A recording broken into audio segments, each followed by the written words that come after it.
Hello and welcome to Trails Worth Hiking, the show that brings you some of the most interesting backpacking and trekking routes in the world. I'm your host, Jeremy Pendry. In the first part of the show, we bring you the story and history of a trail. Then we tell you what it's like to hike the trail and how you can do it. On this episode, we'll hike several days on a challenging route through a mountain range that actually has no trails. That's right, no trails, yet it is still worth hiking, though let's call it a route rather than a trail. So we'll follow a rugged and unmarked backcountry route that crosses a plateau of stunning alpine terrain and goes through a beautiful gorge as we travel the long-range traverse in Gros Morne National Park in the long-range mountains of Newfoundland, Canada.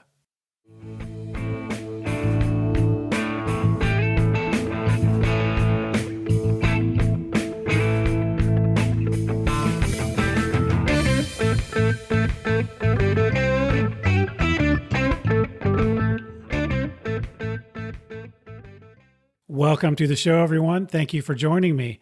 Let's start with our Walking the Walk report. We have a different kind of report for our first report. The Glaze family, Jana and Grant Glaze, and their one-year-old son, Summit, who we've mentioned before on the show, on the Walking the Walk report. This past summer, they hiked the Tour de Mont Blanc. What was interesting about that is one of the things that interested them and inspired them to do it was that they had heard on an early episode of the show, I think in the one where we talked about the Wonderland Trail with Clay Ryan. I think in that episode, Clay also mentioned that he and his family had hiked the Tour de Mont Blanc when their daughter was very young, and then they hiked it again later when their daughter was a teenager, and they actually recreated some of the exact photos they had taken when she was really young.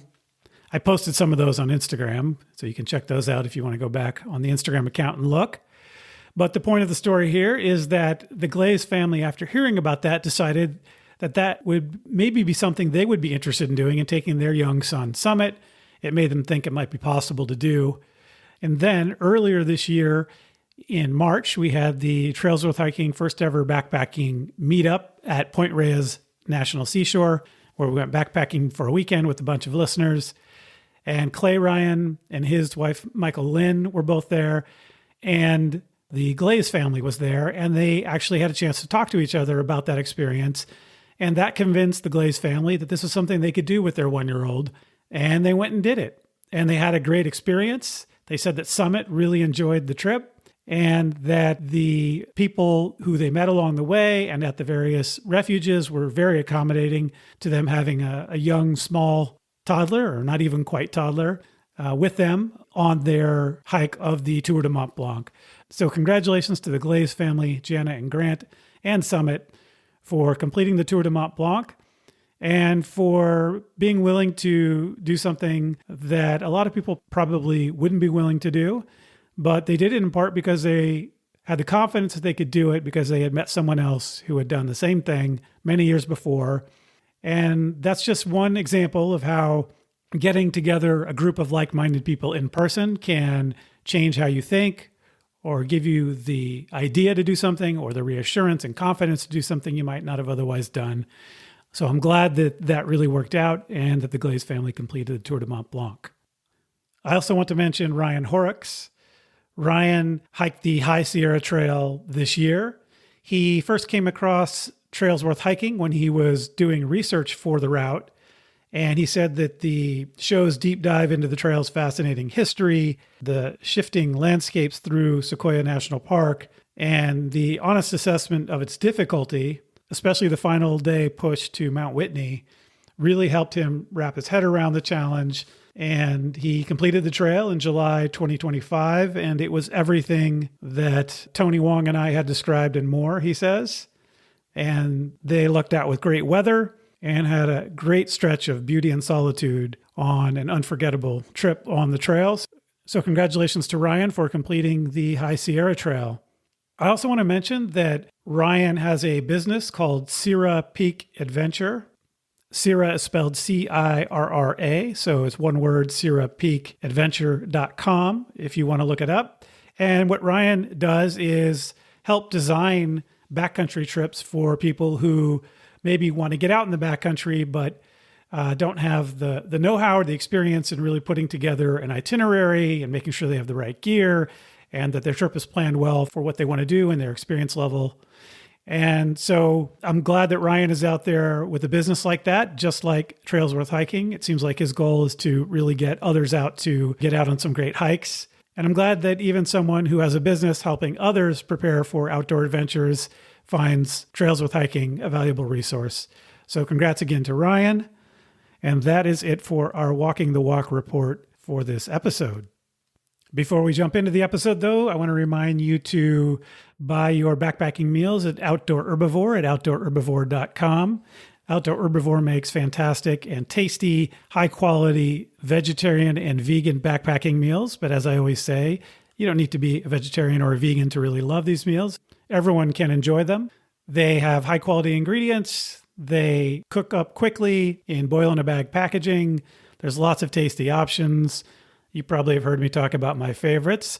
And by the way, I mentioned things like the chickpea sesame ziti and the naked freckle burrito because I really love those meals. But keep in mind, I eat a vegan diet. If you're okay with cheese and dairy products and maybe egg, you can check out their other options that are available that might have some of those ingredients if you prefer those. So go to Outdoor Herbivore and explore and figure out which meals you might really enjoy and give them a try. You can get 10% off your order at Outdoor Herbivore, and not just the first time, 10% off every time you order with the discount code TWH10P, TWH10P, like Trails Worth Hiking 10%.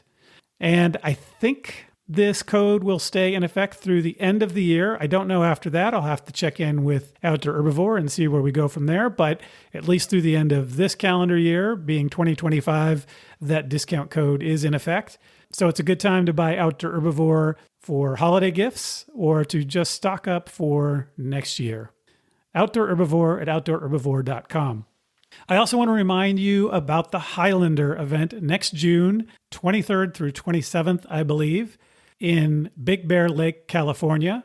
Why not make a vacation of it and come out to Southern California for a beautiful hike in what is both desert and mountainous terrain at the same time and really beautiful. You may recall that friend of the show, Tony Wong, and I went to the Highlander event this past June 2025, and really had a good time.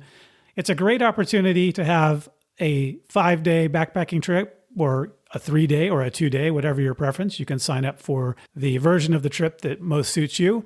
It's a great opportunity to have a trip like that is planned for you, where you don't have to do any of the planning, and you only have to carry 1 day's food at a time, because they provide each day's food as you go along.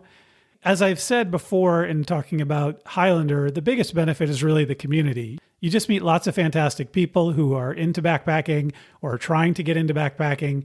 Really a wide variety of people there for a wide variety of reasons, but all of them positive about the backpacking experience.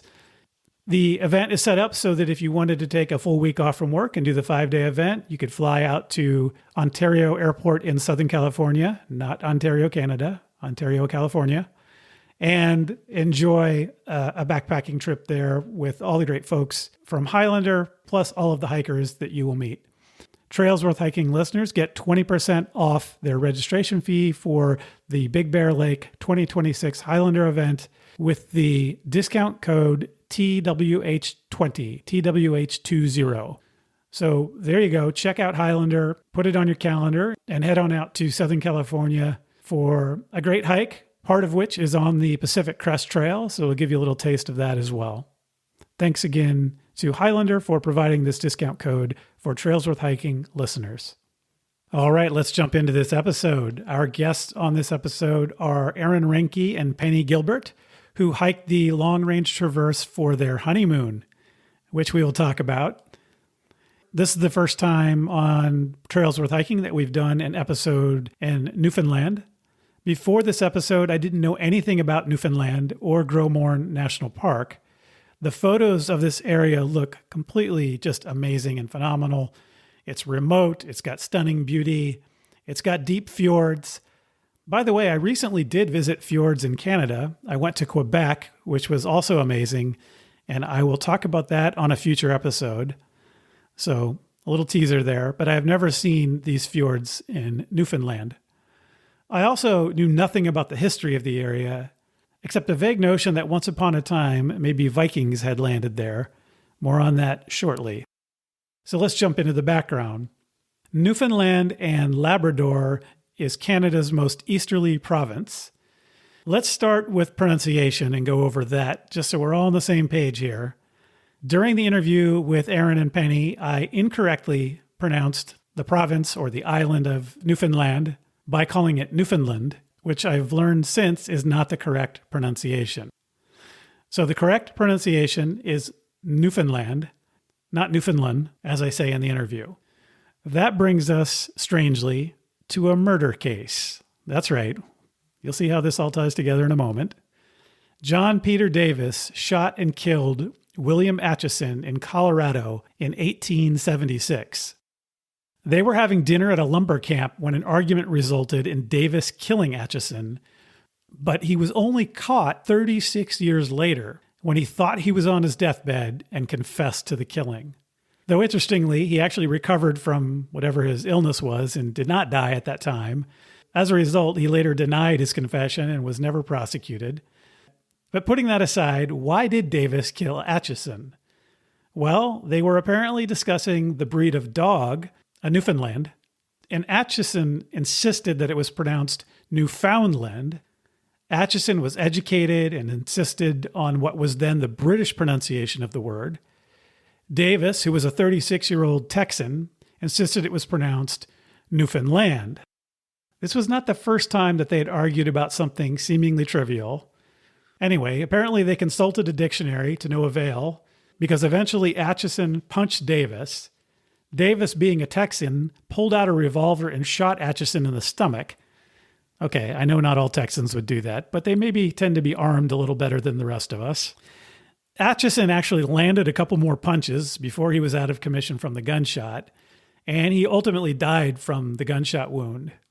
The ironic thing is that according to today's pronunciation of the island by the people who live there, neither one of them was right for the island, though who knows for the dog breed, though one would think they would be the same pronunciation. Anyway, emphasis is on the beginning of the word, so not on land, but is also not on the word found, which is truncated to fun in the current pronunciation. So it's Newfoundland. You're still putting the emphasis on the first part of the word, but you do say land and not lund. Anyway, one thing is for sure, the pronunciation Newfoundland that I thought was right until I did this research is certainly incorrect. And apparently could have gotten me killed if I insisted on it with maybe Atchison or Davis. So in this intro and background, we'll be going with Newfoundland. Apologies in advance if I say it incorrectly here or there. Speaking of names, putting aside how you pronounce it, I mentioned that the Canadian province is actually called Labrador and Newfoundland. The province had previously been called Newfoundland, even though since 1927 it has included the mainland coast of Labrador in addition to the island of Newfoundland. So the constitutional change to the name was a way to acknowledge the geographical inclusion of the Labrador coast in the province. That said, most of the people of the province live in Newfoundland. 94% of them, in fact, and about half of them live in St. John's, the capital. Notably, for a period of time in the early 20th century, the province was the Dominion of Newfoundland. Essentially, it was a self-governing separate country until 1949 when it joined the rest of Canada. The hike we're going to talk about is in Gros Morne National Park, which is the second largest national park in Canada. The mountains there are actually an outlying range of the Appalachian or Appalachian Mountains. We'll not get into this pronunciation issue for now. On Newfoundland's west coast. In 1987, UNESCO made this a World Heritage Site. They said it was an example of revealing the process of continental drift. What they meant by that is apparently ocean crust and mantle rock are scraped off by tectonic plate action and pushed up to the surface and on top of the adjacent plate in Gros Morne National Park, which is a rare occurrence and results in having a really, really old rock come to the surface. The area was made a reserve in 1973 and a national park in 2005. Western Brook Pond, which Aaron and Penny talk about, is a freshwater fjord carved by glaciers in the last ice age. As far as animals go, there are a lot of moose in the park. In fact, a much denser population of moose than in other parts of Canada, which I think is saying something. Moose are everywhere in Canada, at least from what I understand. The moose were actually introduced to the island around 1900. There's also fox, caribou, black bear, snowshoe hare, lynx, river otter, and beavers, among other animals, not to mention all the whales, porpoises, and seals found in the surrounding seas. There are lots of seabirds, though in the alpine regions of the park, there are also ptarmigans. As I mentioned, the Long Range Mountains are actually a northeastern expansion of the Appalachian Mountains. As a result, the International AT goes through there.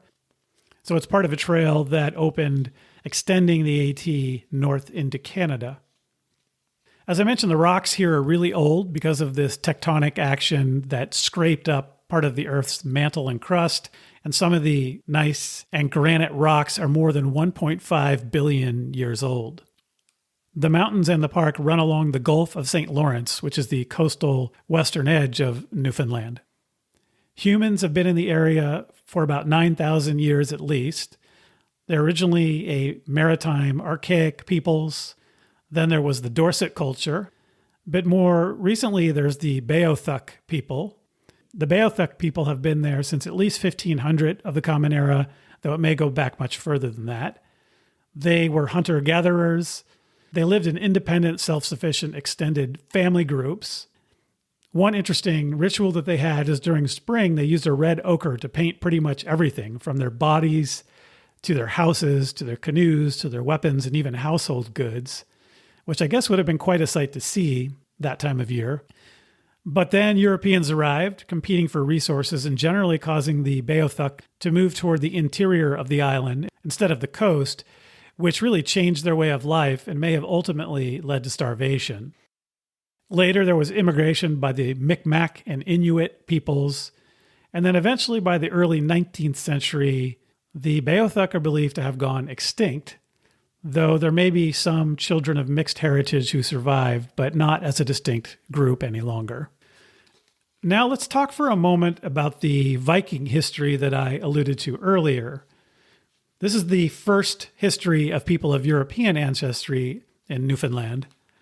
Contrary to most discussions about European arrival in the New World, in this case, European arrival goes way back, possibly 500 years before the Beothuk people reached the island. Many of you may know the story of Eric the Red. He was a Viking who started life in Norway, emigrated to Iceland, and then he was exiled from Iceland for murdering some neighbors who had apparently killed some of his slaves. And this resulted in him founding a settlement in Greenland. Anyway, his son, Leif Erikson, which of course he's the son of Eric, as the name implies, was likely born in Iceland in the 970s AD. And Leif, of course, went with his family to Greenland when he was a child, when Eric was banished from Iceland. And Leif grew up in Greenland. So how does that connect with Newfoundland? Well, apparently Leif had traveled to Norway and was on his way back when he was blown off course. Or at least that's one possible story. There's another story that another guy was blown off course, and years later Leif got a crew together to go find and explore the place the other guy had found. It's not exactly clear. But in any event, at some point, Leif Erikson likely made it to North America. During the voyage, he possibly landed on Baffin Island first, though that's still unclear. Then probably on the Labrador coast in a place that he called Markland, which means forested land. And then he landed in Vinland, which is believed to be Newfoundland. This likely happened around the year 1000 CE.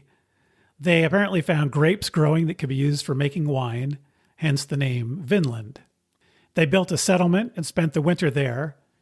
The next year they left, and Leif Erikson didn't return. Later expeditions by other Vikings, however, did return to the area. But after some time, ultimately the area wasn't permanently settled by the Vikings.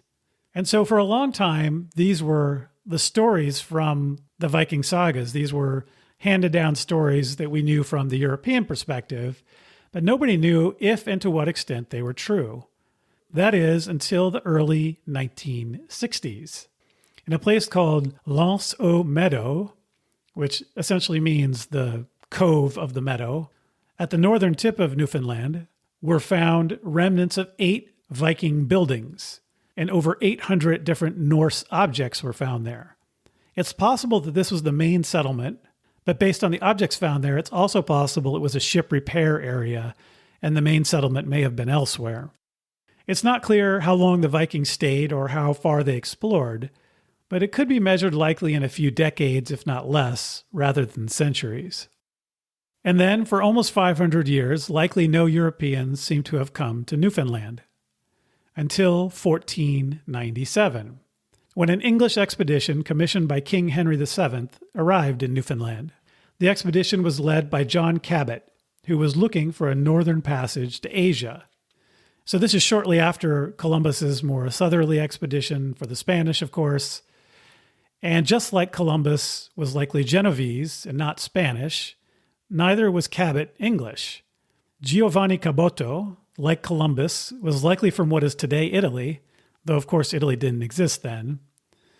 Giovanni Caboto eventually was sponsored by the English. He was actually Venetian, and thus his name was likely not even Giovanni, but rather Zuan Caboto in Venetian, and forgive my pronunciation of Venetian. But in the English-speaking world, he is known to history as John Cabot, so let's go with that for our purposes. Cabot apparently had left Venice for Valencia, Spain after getting into financial trouble in the 1480s, and his creditors tried to have him arrested in Spain. He eventually made his way to London, and it was on his second voyage in 1497 that Cabot made it to North America. He left Bristol, England, stopped in Ireland, and then headed west. Today, Cape Bonavista, Newfoundland, is considered the spot where he landed, but it's unclear if that's really where he first landed. Wherever it was, he then explored the coast for a few weeks and went home. He made one more voyage to America. It's unknown and disputed whether he ever returned from that voyage. He may have been lost at sea, he may have settled in America, or he may have successfully returned to England after a couple of years. These are all theories, yet none of them have been proven. By the way, it was King Henry VII that called the land that Cabot discovered the Newfound Land. Later expeditions by other English followed until Henry VII died, and apparently Henry VIII wasn't that interested in continuing that kind of exploration. There was later exploration by English, French, Portuguese, Basque, and Spanish who came there, but mostly for fishing expeditions. Some of them did create settlements in Newfoundland. A small English colony started in 1610. In 1713, the French ceded part of the island to the English, though it wasn't until the early 19th century that there was a significant permanent settlement on the island. As we talked about a little earlier, Newfoundland and Labrador didn't actually leave British Dominion and join Canada until 1949. All right, with that background, let's listen to my conversation with Aaron Reinke and Penney Gilbert about their hike of the Long Range Traverse.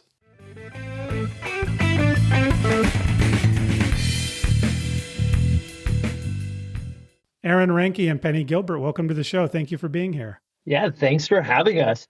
Yeah, thank you so much.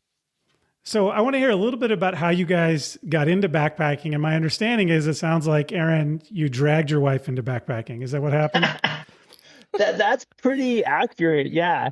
I can give like my little history of how I got started before I met Penny.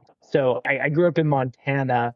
And I did my first hike when I was 12 with a group like the Boy Scouts called the Pathfinders. And we went to this hike called Mystic Lake in the Absaroka Beartooth. And I was just hooked after that. It was like the most amazing experience. And like talked to my dad and brothers, and all throughout high school, we did dozens of trips in the Absaroka Beartooth, and it was incredible. And Penny, you got into it then more recently. And what do you think now that you've been doing this with Aaron a bit?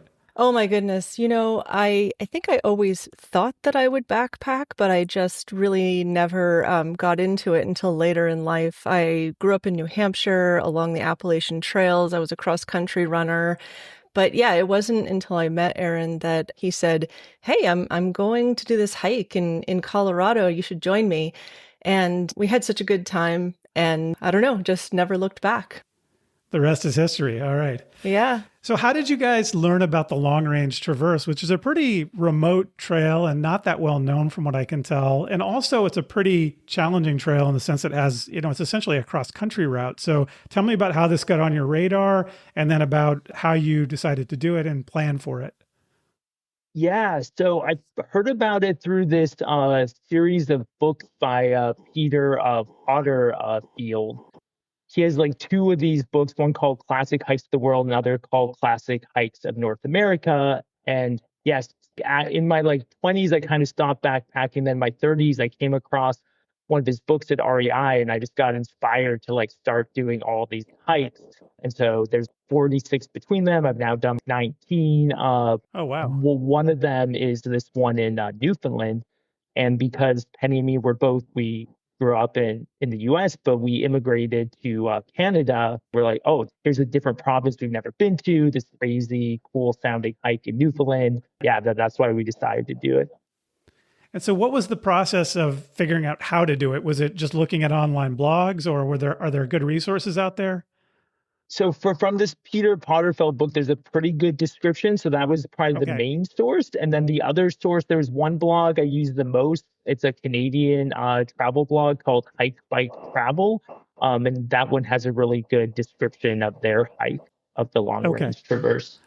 Okay, so when you were talking about that first book that has lots of hikes, I assumed that was more like, a couple of cool photos and not much detail, but it sounds like it actually gives you some pretty good info. It's everything. It's talking about the hike, but then it's the exact details you need to actually be able to hike it. Okay, and so for people who haven't been to this area, where is this hike? It's in Newfoundland, but what is the location like? What's the overall kind of geography of where you're going?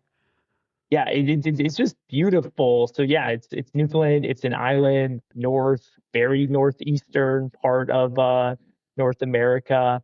So yeah, you fly into this little airport, and it definitely feels like a national park. There's mountains and lakes, and you're on the ocean. Yeah, it's just very, very geography. There's fjords. It's very beautiful, like remote area, wilderness area. And so, Penny, when you show up in this place, did you think, what did Aaron get me into? I definitely did when we first started the hike. And I think we'll get into some of the details of the first moments of the hike. But I think, even before we do that, I'll mention one point that maybe Aaron hadn't mentioned, which is that this was our honeymoon. And this was also my second ever trek. Oh, wow. Okay, so wait. So your first trek, I assume, was like a typical on-trail point to point, something that it was pretty easy to follow. And then for your second hike and your honeymoon, you decide we're going to go cross country in a remote test the relationship right off the bat. Okay. All right. I guess one of the things I'm really curious about is what are you walking on when because, in the Sierra Nevada near where I live in the Western United States, it's actually fairly easy to go cross country because it's kind of open. Even though there's forest, you can walk all across a lot of it's a lot of granite. But when I look at pictures of, I guess it's Gros Morne National Park and Newfoundland, it looks pretty brushy. It looks pretty boggy at times. And I'm thinking, what are you walking across if there isn't a trail? What is the route like to actually traverse? Yeah, so some of it's just like dirt and stone like you're used to. But one of the unique features is this thing called tuckamore, which is their description of this crazy dense vegetation of the forest. It's only like 2,200 feet as high as you get up, but because it's so far north, the vegetation doesn't grow very high, but it forms these very thick patches of tuckamore that is almost impossible to get through. A lot of the animals, like caribou, are able to migrate through there. So there's a lot of these caribou trails that you're like following, and sometimes they're the actual route, and a lot of the time they're not the actual route. Most of the time, they are not the actual route.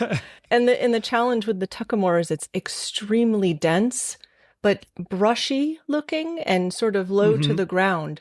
So as a human, you get a little bit overconfident that if you go into it, oh, I could just walk on top of it or I can go through it, but you really can't. You have to turn around and go back and start over if you've accidentally followed an animal trail and gotten off route, which we did many, many, many times. Okay, so that's going to greatly slow the progress. So, I mean, from a practical perspective, your miles per hour is going to be pretty low on a trail like this. Absolutely. Yeah, it was much slower than we anticipated. And then, yeah, I guess the other thing related to terrain that we didn't anticipate was just how much snow was still left. We did this July 5th was our first day, and there's still substantial amount of snow we had to walk on. Mm-hmm.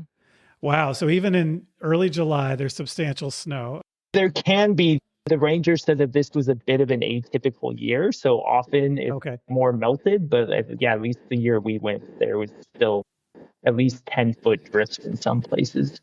Yeah, and this introduced some pretty unique logistical challenges because I think, as we'll get into, this trek, it's a route, it's not a trail. And the route most often was meant to go along a body of water, but it was not possible to walk along the body of water because there was a lot of snow and ice, and so then you were forced up the sides of these sort of gullies. And it was very, very challenging terrain to walk on, but also just to ensure you were sort of on the right route. Okay. So from a weather perspective and season perspective, this is definitely then a late summer to early fall type of hike, I would think. Yeah, they only let you do it from basically beginning of July to end of September. I think you're allowed to go that first week of October, and that's it. So yeah, it's a very limited time frame. And so what about the weather situation? Is this an area, because it's coastal, I would think that there's probably a certain amount of unpredictability with the weather too, compared to like a middle of the country mountain terrain. It's definitely known for it. I feel like we lucked out. Maybe the climate we didn't luck out on with how much snow there was, but on the weather, it was pretty nice. It was It's like really nice. highs in the 75, lows 45. I think the second day we got a little bit of rain, had to break out the rain gear, but that was it. But it's known for like rain and fog. And I guess there was a couple stretches where it was a little bit windy, but I think in general, we have pretty nice hiking weather. It was very clear. It was very, very nice from that perspective. Okay. So I guess, I don't know whether putting aside or taking into account what Penny was mentioning about how sometimes it's actually hard to follow the route that's intended. How far is the hike? What's the distance of the hike if you are following the intended route? In theory, it's 23 miles is what the guidebooks say and what the National Park of Canada's website says. I checked our GPS. Ours was only 28 miles. It felt like a lot more than 28. So it was a little hard to tell. Again, for us, like it was a lot of backtracking, getting lost, having to do detours when the snow made it kind of impassable. So yeah, definitely the pace is much slower than the nice, easy to follow trail. So you guys did this in 3 days? 4 days, 3 nights. 4 days. 3 Okay. nights. 4 days. And you think that, I guess the pace was somewhat dictated by the fact that you had these sort of lingering winter conditions still. But in general, do you think 4 days is a good amount of time for people to put aside and to plan for to do this trip?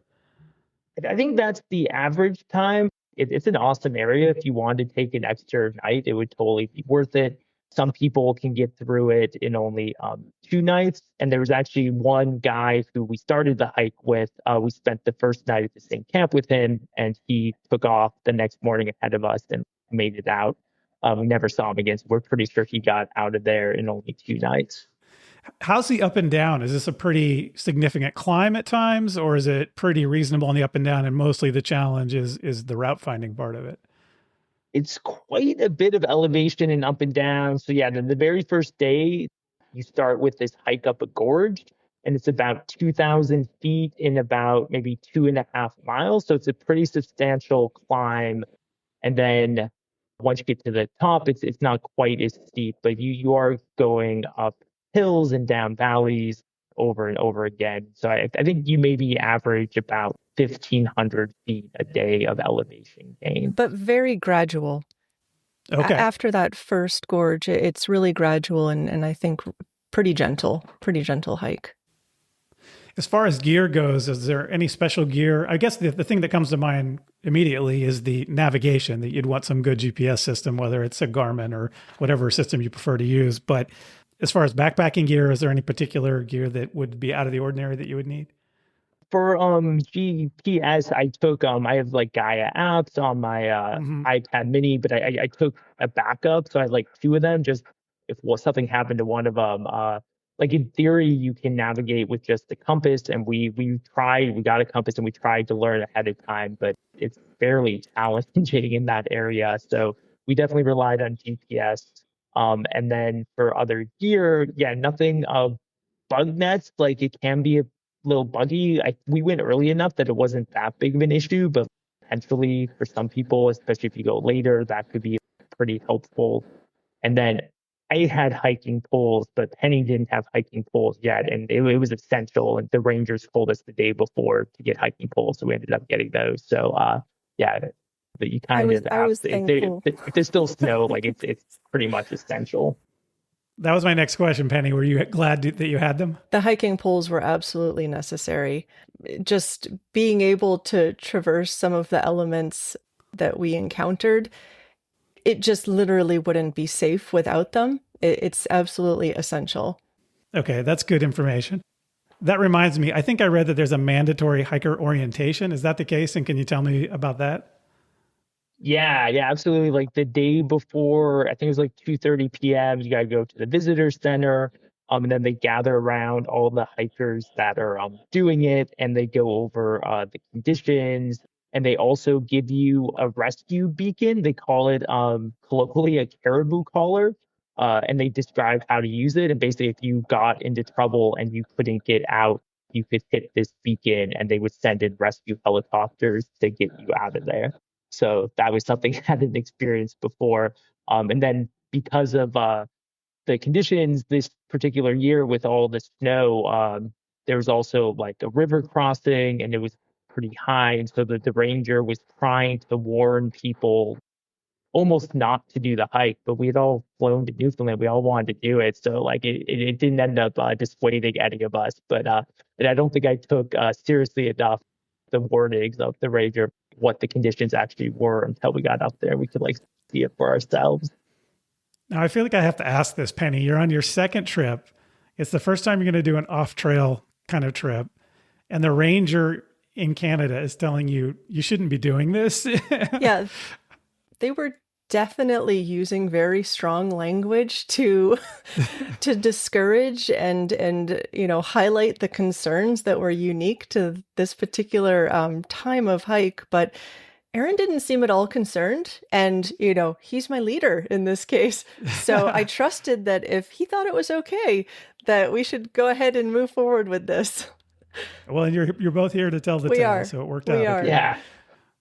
All right. So what about for navigation then? Are there maps actual paper maps that you took, or was it really using the Gaia app and following that, or what was the best way to traverse this route? There is a map that you can just download from the National Park Canada website, which I did to know exactly where the trail was supposed to be. So we have that as like a paper map. And then, we just used the Gaia GPS. But because of these caribou tracks, you would try to follow it and the GPS is good within 20 feet, but you were often thought you were on a trail. And then you're like, nope, that was just for the animals. So yeah, definitely navigation was one of the trickier parts. And one of the things that we learned very quickly was the one person that we encountered and hiked with on the first day and camped with on the first day, he didn't have GPS. He had just a topographical map, Mm-hmm. and he seemed to have no trouble navigating the terrain. And when we finally did sit down and have a chance to chat with him, it turned out that he made topographical maps. That was his career. And so it does seem that it was possible to move forward and fly through the terrain if you understood how to use a topographical map. But I imagine that's a bit of a unique skill. It's becoming a lost art. I mean, I remember learning how to use a map and compass when I was much younger and thinking I would need it for backpacking trips. But the longer we do this, the better the technology gets. And it just gets easier and easier to not use those skills and forget them. But it's funny. Yeah, I guess some people really, especially if that's your industry, you're going to be pretty up to date on how to do that. So yeah, I mean, for centuries, people did that without GPS. So here we are. See, one thing I actually read when I was looking into this trail is that you could actually hire a guide company if you were uncomfortable doing this on your own. Did you guys hear anything about that, or is that an understanding that seems right? Yeah, the Potterfeld book definitely mentioned he went with a guide service, and so definitely are. I don't know how like this is definitely something you can do on your own. It probably shouldn't be your second hike, but it's totally possible to do it independently. One option which we did see was people using a guide service just for a day hike. So that initial hike up the gorge and being able to see out onto Western Brook Pond, the fjords you go across, just incredible. And so you could do that as a day hike if you do it as part of this guide service. So tell me about the start of the trail and how this works, because I guess does everyone do this trail in the same direction? Always, it looked like north to south. Is that right? Yeah, then pretty much only a single option. There's like other variations of hikes you could do, but if you're doing what's called the long range traverse, it's the only option. You take this boat across this fjord and it lets you off, and then you just have to hike out. So you start by putting a car at one end where you come out, which is the Gros Morne mountain trailhead, and then we took a taxi to Western Brook Pond, and then you start out actually by hiking 3 kilometers or a couple miles until you get to the boat dock, and then you wait for the boat, which takes you across the fjord to the start of the actual trailhead. And then you mentioned that there's an airport nearby. Where do people fly into to get to this trail? So yeah, the airport's called Deer Lake. And then there's a couple towns. Like we got there 2 nights before, stayed at Corner Brook and got supplies. It's a small town, but there's like a Walmart, a Canadian Tire, so you can get stuff there. And then we stayed the next night right next to or pretty close to the trailhead at this place called Rocky Harbor. But I think it could be possible, like you could fly in, do the orientation, and then hike it the next day. But it definitely makes it a little more challenging to do it with that time frame. And do you need permits in advance to do this trail? Yeah. So I ended up getting ours in May. If you're planning for next year, you probably want to start thinking about permits around April to get the best choice of dates. Is that through Parks Canada? Yeah. Okay. So take me through day to day kind of what this looked like. So you start out crossing this fjord and you've done a short hike, you cross the fjord, and then you're on your own. The boat drives off and there you go. It doesn't even completely stop. The boat just... Yeah, we Really? have to stop and explain this part. Okay, go ahead. Yeah. So, and maybe even rewind a little bit further. So it is very, very important that you purchase a ticket in advance for this boat ride through the fjord. This was an aspect that we had forgotten to do. It's an epic ride on the water through the fjords. And as a result, it's very, very popular and it sells out very quickly. And so we were hoping to get on. The staff there made it seem like it was incredibly unlikely that we were going to be able to get on the boat. And then sort of at the last minute when, we were sitting here sweating with our backpack thinking, oh my gosh, this is just not going to happen. The ship captain actually came out and said, are these guys hikers? Just let them on. Oh, wow. And then we got on and just so majestic, riding on the boat and peaceful and views of scenery that, I know I've never seen anything like this before. Waterfalls and fjords and greenery. And then at some point, they just slow down. They don't stop. They slow the boat down and they get close to a dock and they tell, okay, hikers, jump off. Okay. And then anyone who's hiking, you just have to jump off and they keep going. How many hikers get off when they slow down like that? Yeah, and in our case, there was 2 other groups. I think it was maybe between us, it was like 6 people or... Yeah, something like that. Yeah. Okay. Well, and at least they got you there. We got there. And no one fell in the water, so all Okay, good. so that's good. You start out dry. You've Yeah. made it. You've hiked a few kilometers. You've taken a beautiful boat ride. And how does it work for campsites? Do you have to reserve them? Are they specific locations, or is it just camp anywhere you want?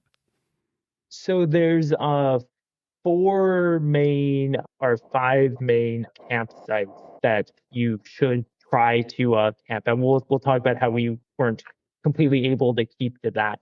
But in general, like these campsites are really nice. They're all on ponds. They have platforms for your tents. There's bear boxes. There's outhouses, which sometimes have walls, sometimes don't have walls, but they are outhouses. The nicest view from a pit toilet than you could Uh-huh. ever imagine. Perfect. I found that interesting when I saw that there were these organized campsites, because you think of most trails, it's just the opposite. You have an actually well-developed trail, but campsites aren't that developed. They're just sort of camp where you want. Here, you have no trail whatsoever, but then you have very developed, it seems like, campsites where there's actual bear boxes. Yeah, it's totally the outhouses. inverse of normal. Yeah. Yeah. Okay. So tell me about how this went then. Yeah, so we get off this boat, slows down, we get off, and then yeah, so you hike up a gorge and it's awesome. It's steep, but it's awesome. That part is not too hard to follow, and especially like yeah, maybe the first 30 minutes you're on an actual trail, and like Mhm. kind of like the only trail until you get towards the end. But then you start going up this gorge, and we definitely got lost a few times. Many Like times. that part is like more challenging to follow than I anticipated. But you had to cross a couple streams, but nothing was too difficult. But yeah, it took us maybe about 4 hours to get up to the gorge, and then you get this first incredible view over Western Brook Pond. When Aaron mentioned in hindsight, as he was recollecting the research, that it took us 4 hours to go up this gorge, I would never have predicted that it took that long. But I remember that this was one of the only times that we saw quite a few people. And I guess what's kind of interesting is it wasn't as though everyone was attempting to follow the same route or track. Everyone was spread out. And when you would get eye-to-eye contact, it was clear. It was this unwritten message: don't go this direction. I'm coming Uh-huh. back towards you. And, everyone was just kind of scrambling their way through this terrain to get to the top. And it was not clear which way you were supposed to go or not go. So you make it, though, after 4 hours of going up this gorge. It sounds like the campsite then would have been further along, where there's some sort of lake or something. Yeah, so we get up there, we have lunch or a snack, we take pictures, and then we're like, okay, it's ready to start the real trail. And then you get up there and you look around and you're like, where's the trail? Like, I mean, I've hiked places like Utah where there's not really trails, but like there's always there's something. But here there's like literally nothing, no sign, no nothing. No. And you're on a big stone, just a Uh-huh. big stone. It's such an expansive view. You're not going back down the gorge. It's one of the areas behind you, but it is not clear at all which nuanced direction you should be starting in.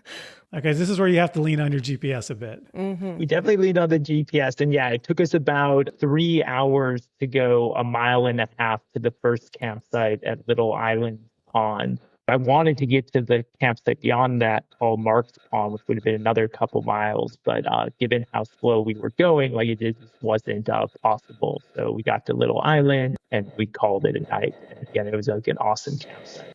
Okay, and then day 2, what's that look like? Yeah, so I guess then it got actually really serious of like how you're going to do this. But then we just kept going, following the GPS. You go by like ponds. There's literally more ponds and water than I've ever seen anywhere I've hiked. It's just incredible. And you're going up and down, and there's snow, and you're just following animal routes. GPS is trying to make your way through it. And the plan was to make it 9 miles to Green Island Pond, which most places having the whole day to hike 9 miles seemed totally reasonable, but we only made it about 7 miles, and we made it past the other two campsites from Little Island, which are Mark's and then Harding's. And then it was just late. We knew we weren't going to get to Green Island, so we just found kind of this like very beautiful area and just set up camp next to a couple of ponds. It was an awesome little area to have a campsite.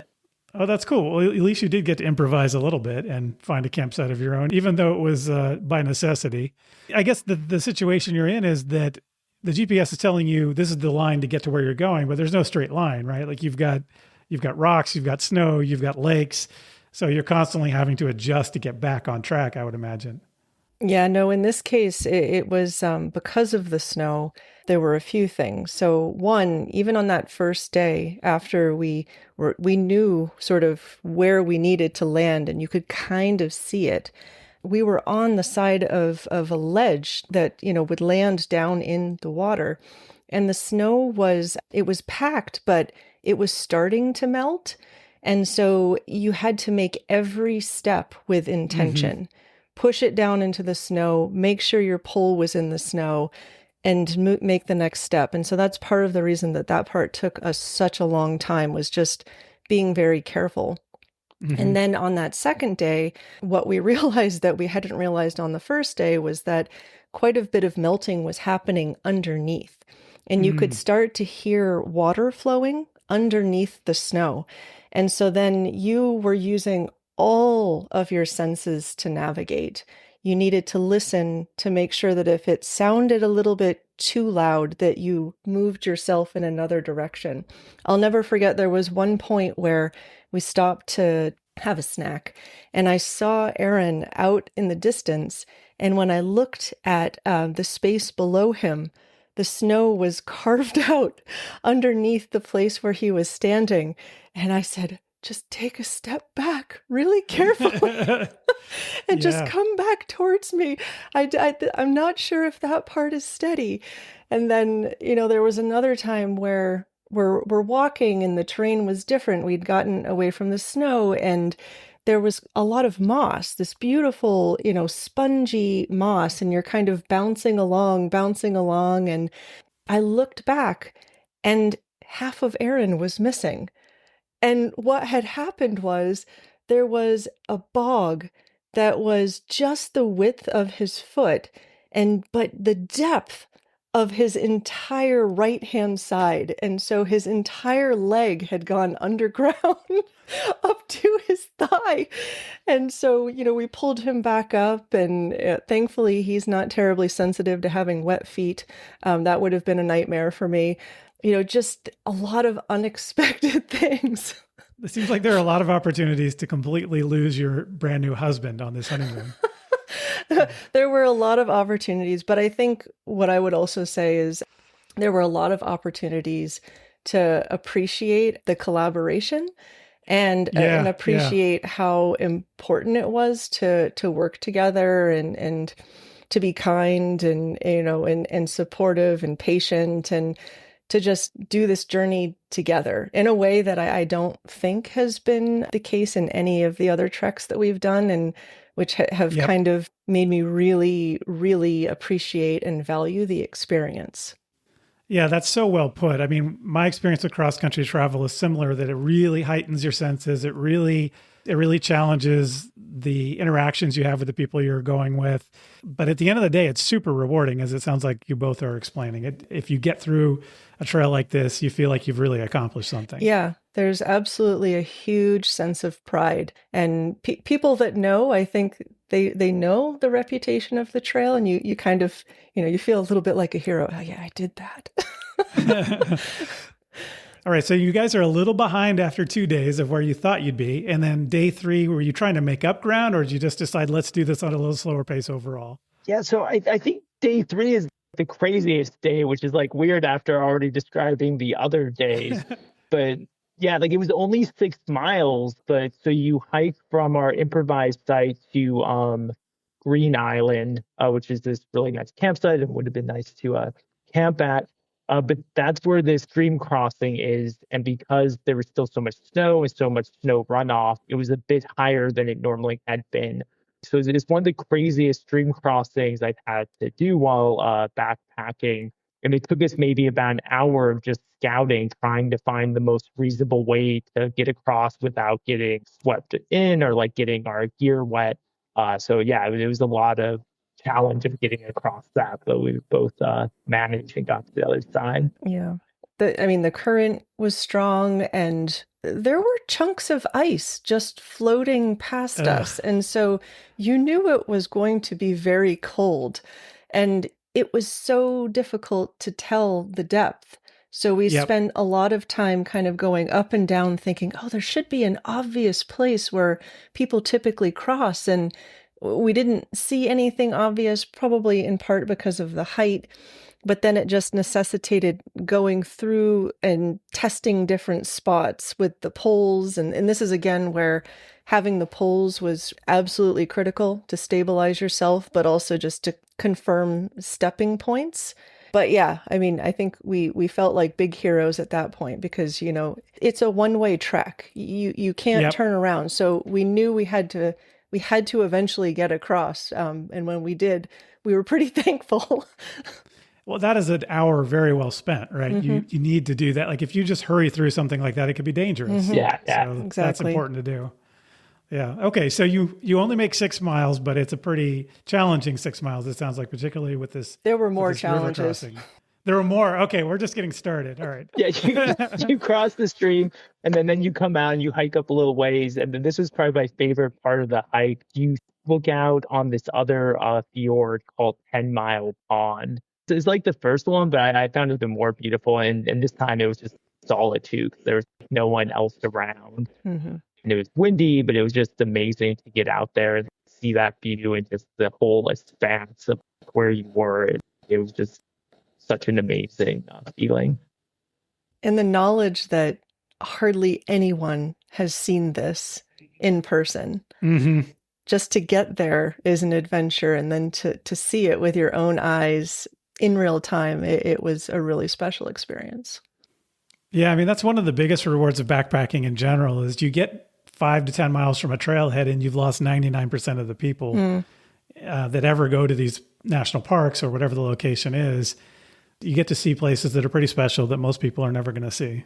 Exactly. And this one even more so with the challenges of this kind of a hike where even less people are doing it. All right. So where do you end up on day 3? Yeah. So then you end up at Ferry Gulch. And so, yeah, from 10 Mile Pond viewpoint, we had maybe another couple miles.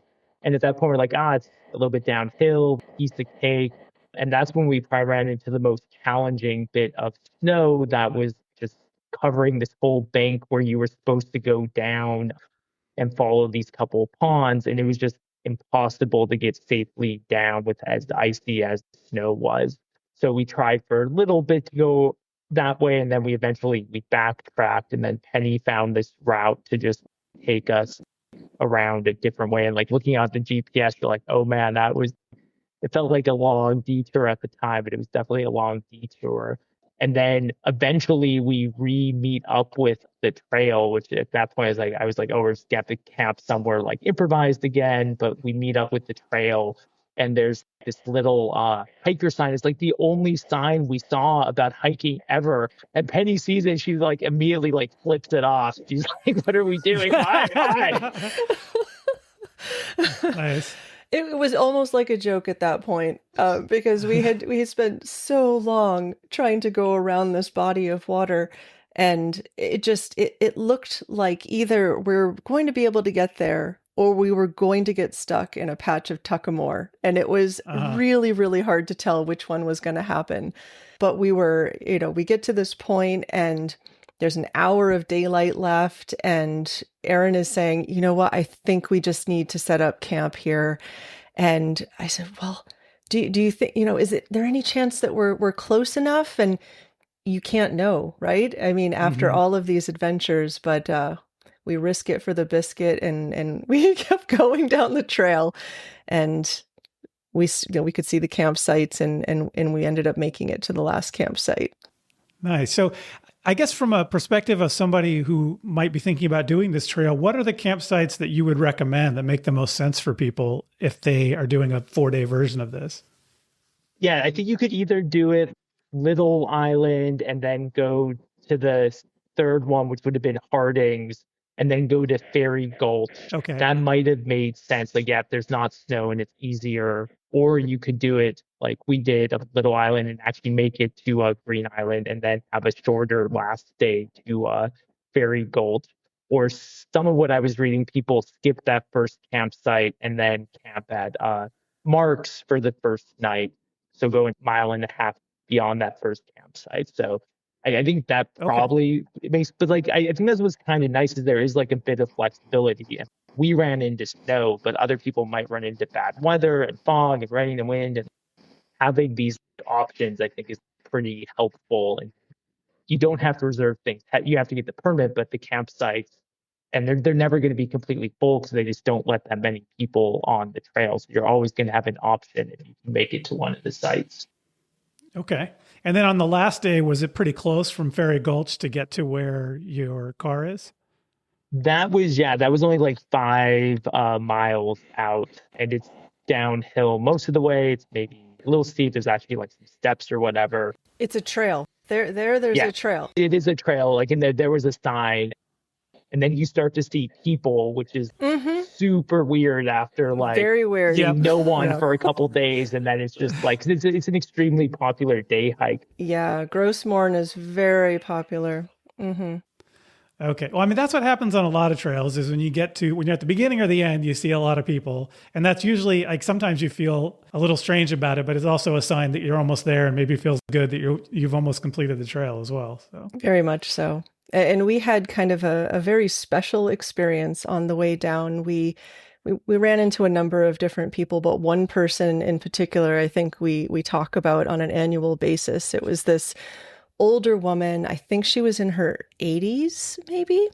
And she was dressed from head to toe in various different kinds of patterns. I seem to remember shamrocks. And she had hiking poles and she was going up and she was asking us a question about something. And then she said, "Oh, a friend told me that I absolutely had to see Gros Morne at some point in my life. So I got in my Honda. I drove from Saskatchewan and here I am, I'm hiking Gros Morne."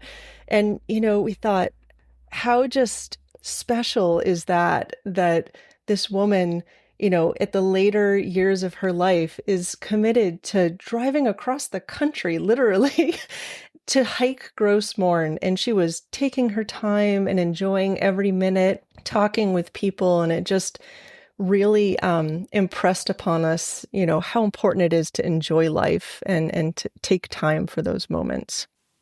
That's pretty cool. It's nice to meet a role model out there on the trail. So at the end of the day, why is this a trail that people should think about doing? I mean, there's a lot of 4-day hikes out there that people can choose from. Why is this one that should be at the top of somebody's list? I have 2 reasons. One is just it is very unique. Like, I've hiked a lot of places in the world and nothing is quite like this hike in Newfoundland with the fjords, all the lakes, the Tuckamore, this weird moss stuff you're on. Like, it's just like a very unique geology in this region, and like it's just extremely cool. And then it's like adventure more than like a lot of hikes I've done. It really is adventure, and we had to work together and we had to like figure out how to do it. And I don't know, it turned out okay, so I'm happy, very happy we did it. But yeah, like if you're looking for a hike with a higher adventure scale than maybe some other more well-trodden ones, it's totally worth doing. Yeah, I completely echo. It just engages all of the senses, and just to kind of stress that I tend to be the kind of person that has things going on in my head all of the time. And I didn't have anything else on my mind except for that moment that we were in, which is fantastic. And I actually didn't take any photos on this trip because it was just being invested in the moment. And I love that. I love that experience forced me to be in the moment. Yeah, that's fantastic. I love that kind of adventure as well. So that's great to hear. Are there particular moments or memories from this trip that will stick with you for a long time? I think my favorite moment was coming to the top and seeing that 10-mile pond fjord. I don't know, it's really special. Like that's actually the cover photo of this Peter Potterfield book. And so I had that book for a while, and I've been looking at that cover, and then see that in person and to be there with Penny was very special. And Penny? I think it's the same for me. That is an epic view and just a special, very special moment. Is there anything you guys would advise others to do differently than you did? I think I can think of one thing. One is to reserve the boat shuttle. Yes. Okay. Is there anything else? Like that's definitely, very key. We talked a lot about like when we should go, and we were kind of debating either trying to go later in the season or earlier in the season or later in the season, because apparently black flies can be a pretty big problem. They weren't that big of a problem for us, except for a few small places. And so it did work out going in beginning of July, but then we ran into quite a bit of snow. So I think if you can go later in the year, maybe like even September, beginning of September, middle of September, you wouldn't run into at least snowpack, but the weather apparently does get worse, so you might run into worse weather. So it's a little hard to know to like kind of gotta gamble and when you're able to do it. Okay. Penny, any thoughts on that? Or one thing I mentioned that this was our honeymoon. So one thing to consider is maybe doing this hike before you get married, because it's a good way to confirm that it's a good match and that you can really communicate and work together well. Yeah, it could have worked out. If it had not worked out so well, that would be interesting. We might not be doing this interview together. Yeah. Yeah, that is something for people to keep in mind. Do this to test the relationship before you've made the lifelong commitment. Okay. Well, I appreciate you guys telling me about this hike. This is a really interesting hike, and I'm glad you contacted me to talk about it. But before I let you go, I've got a few other questions, if you don't mind. Yeah. For sure. All right. For Aaron, what is the one hike or trip you've done besides this one that you think others shouldn't miss out on? Yeah, like there's a lot to choose from, but probably the most amazing hike I did is another one of these in this Peter Potterfield book called Vanoise Glacier in France. It's like a little south of Mont Blanc, and it's one of these hut hikes in the French Alps. It's just like it's a fairy tale setting, and you stay at these amazing huts and meet people and the food and like just the whole environment, and the glacier there was incredible. So it was a very awesome hike. How long of a hike is that? How many days roughly? That was 5 nights. Cool. But it's this loop you can do, and it's really awesome. At least when I did it in 2014, it didn't seem like a lot of Americans were doing it yet. But it's a very awesome area and hike. All right, Penny, what is the next trip on your list? Well, Aaron is our trip planner, and the trip that he has planned next for us is in New Zealand, and we'll be trekking Routeburn in Fjordland.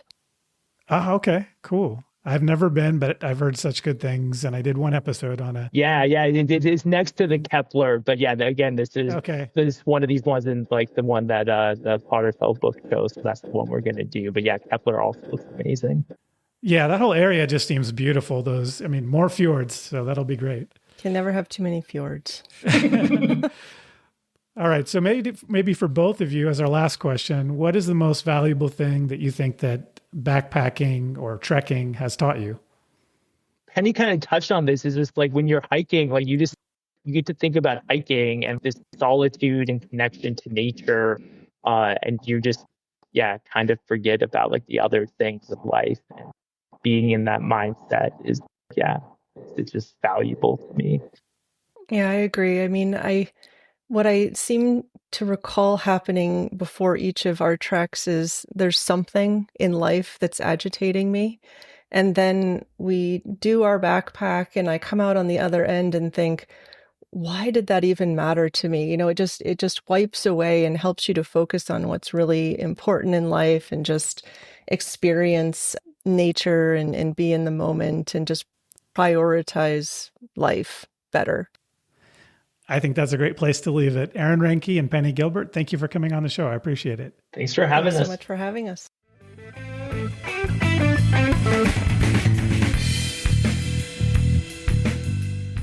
Thanks again to Reinke and Penney Gilbert for coming on the show, and I hope we've inspired you to hike the long-range traverse. And if you enjoyed this episode, tell a friend about it, or better yet, give us a good review on whichever podcast service you use. And keep in mind that this podcast is entertainment and meant to spark your interest. If you decide to hike the trail, do your own research. Like anything else worth doing, outdoor adventure has risk. So when you go, pack your common sense. And when you get back, tell me how it went. All right, let's talk about what's coming up on Trails Worth Hiking. I'm working on a few special episodes, and I may end up publishing one of those in between this episode and our next regularly scheduled episode. In one special episode coming soon, we'll get an inside look at redeveloping a historic route in the Himalayas into a modern long-distance trail. This episode is going to be unique for our show because it's the first time on the show that we'll hear from the former tourism minister of a country about the importance of trails in his country and the importance of developing this new trail from an older route. And we'll talk about all this from somebody who has been inside the government working to develop trails and tourism, which is a new perspective that we haven't previously had on the show. So I'm looking forward to putting that episode together, and I know you'll enjoy it when I get it released. Also, I'm working on a couple of special episodes about designing and finding your own hikes. I'll be doing one episode on creating wilderness adventures close to home and another on designing urban adventures. I'm not positive which of these I'll finish first, so I'll just leave it at that.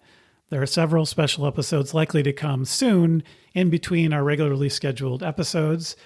That said, our next regularly scheduled episode takes us back to the desert, to an otherworldly landscape in a massive national park, where we'll find solitude traversing a loop hike that is partly on dirt roads and partly an off-trail route through narrow canyons, where we'll hike through a unique landscape in one of America's most fascinating and dramatic deserts, as we travel the Cottonwood Marble Canyon Loop in Death Valley National Park in California. If you have any questions or feedback on this episode, or ideas for future episodes, including if you want to be a guest and talk about a trail that you've hiked, reach out to me at trailsworthhiking@gmail.com. And don't forget that you can see lots of great pictures of the hikes that we cover on the show on our Instagram account at Trails Worth Hiking Podcast. So start planning your next hike, and before you know it, you'll be on the trail.